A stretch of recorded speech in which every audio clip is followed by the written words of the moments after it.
ইহা ছিল late summer, গ্রীষ্মের শেষ ভাগ, 26 আগস্ট 26 আগস্ট 1910 1910 সাল।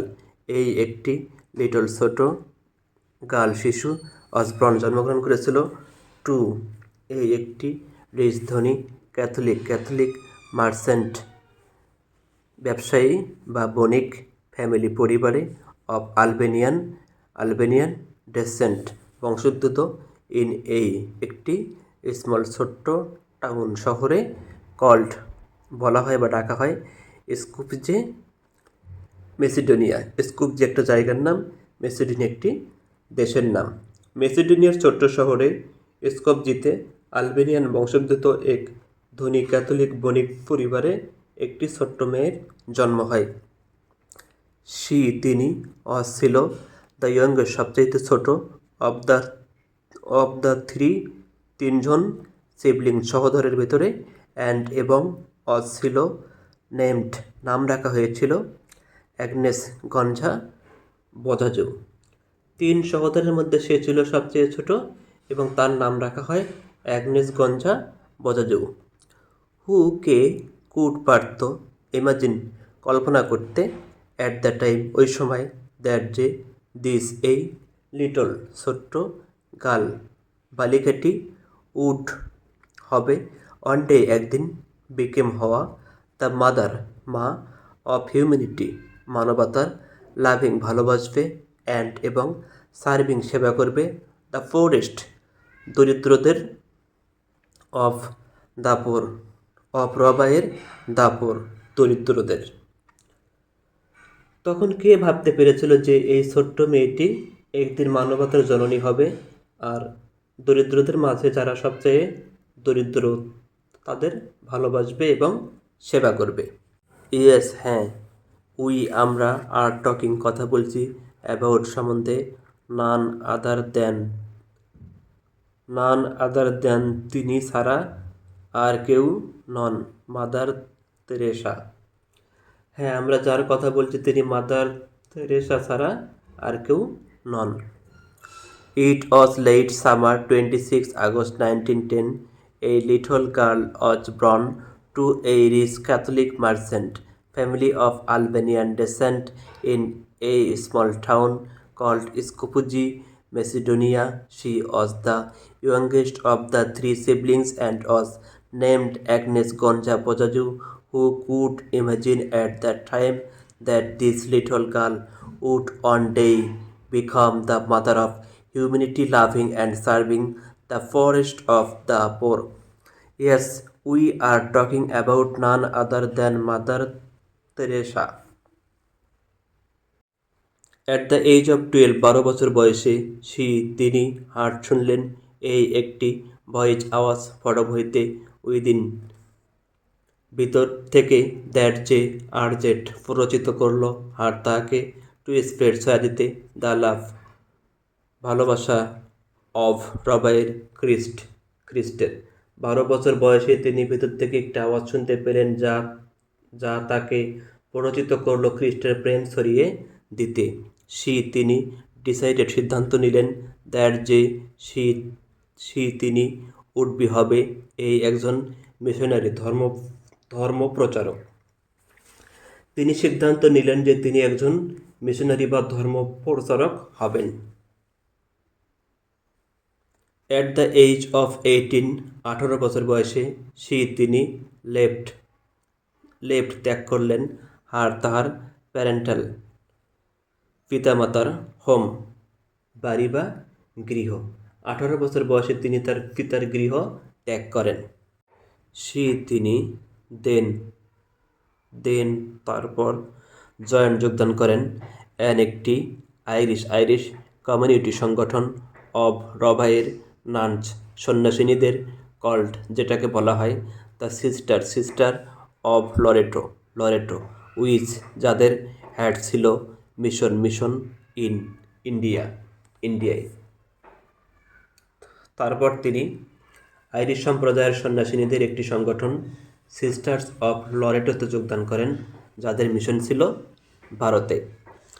At the age of 12, she heard a voice from within that urged her to spread the love of Christ. She decided that she would be a missionary. At the age of 18, she left her parental home. She then joined an Irish community of nuns called the Sister of Loreto, which had missions in India. After পর এই কয়েক মাস of রবায়ের training প্রশিক্ষণ at the Institute of the Blessed Virgin Mary in ডাবলিনে Mother Teresa came to আসলেন ইন্ডিয়ায়। ডাবলিনে Institute of the Blessed Virgin মেরিতে কয়েক মাস প্রশিক্ষণ নেওয়ার পর মাদার তেরেসা ভারতে আসেন। অন মে 24 মে 1931 সালে তিনি নিলেন তাহার ইনিশিয়াল প্রাথমিক ফৌজ শপথ হিসেবে এই একজন নান সন্ন্যাসিনী। 1931 সালের 24 মে তিনি সন্ন্যাসিনী হওয়ার প্রাথমিক শপথ গ্রহণ করেন। ফরম হইতে 1931 টু 1948 পর্যন্ত মাদার তেরেসা শিখান জিওগ্রাফি, ভূগোল এবং থিওলজি, ধর্মতত্ত্ব at St Mary's high school, উচ্চ বিদ্যালয়ে ইন কলকাতায় দেন ক্যালকাটা, তৎকালীন ক্যালকাটা। 1931 থেকে 1948 সাল পর্যন্ত মাদার তেরেসা কলকাতার তৎকালীন ক্যালকাটা সেন্ট মেরিজ উচ্চ বিদ্যালয়ে ভূগোল ও ধর্মতত্ত্ব শেখান। হাউএভার, যাই হোক, দ্য ওয়াইডস্প্রেড বিস্তার হওয়া পভার্টি, দারিদ্র ইন কলকাতায় হ্যাড ছিল এই একটি ডিপ, গভীর ইম্প্যাক্ট প্রভাব অন ওপরে মাদার তেরেসা এবং ইন 1948 সালে তিনি রিসিভড গ্রহণ করেছিল পারমিশন, অনুমতি, ফরম হইতে আর তাহার সুপারিয়র ঊর্ধ্বতন কর্তৃপক্ষের কাছে টু লিভ ত্যাগ করতে দ্য কনভেন্ট মঠ বা আশ্রম এবং ডিভোট নিয়োজিত করেছিল হারসেপ নিজেকে টু কেয়ারিং সেবা বা যত্ন করতে ফর জন্য দ্য পোরেস্ট দরিদ্রদের অফ রবায়ের দ্য পোর দরিদ্র ইন দ্য স্লামস বস্তিতে অফ কলকাতা। যা হোক, কলকাতায় বিস্তার হওয়া দারিদ্র মাদার তেরেসার উপর গভীর প্রভাব ফেলে এবং 1948 সালে তিনি তার ঊর্ধ্বতনদের কাছ থেকে মঠ ত্যাগের অনুমতি পান এবং কলকাতার বস্তির দরিদ্রতম লোকদের সেবা করার জন্য নিজেকে নিয়োজিত করেন। আফটার এই few month of training at the Institute of the Blessed Virgin Mary in Dublin, Mother Teresa came to India. On May 24, 1931, she took her initial vows as a nun.